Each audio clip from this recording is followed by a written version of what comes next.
दसैँ स्याप्पै आयो लाउनु न जबरा एक दुईटा मात्रै गर्नु पर्छ हुन्छ हौ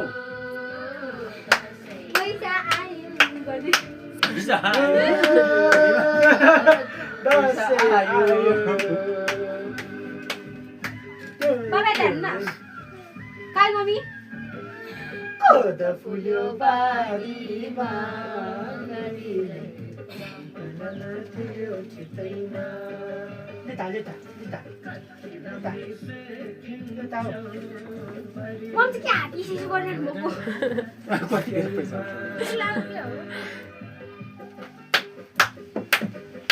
ल साईको घडी हातैमा बिहा छक्क हेर्दै चाहिँ बस्यो ला भन्दैछ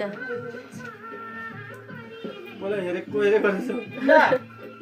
तुम्बा हेरेको हेरेको छ याङमिन दसैँ आयो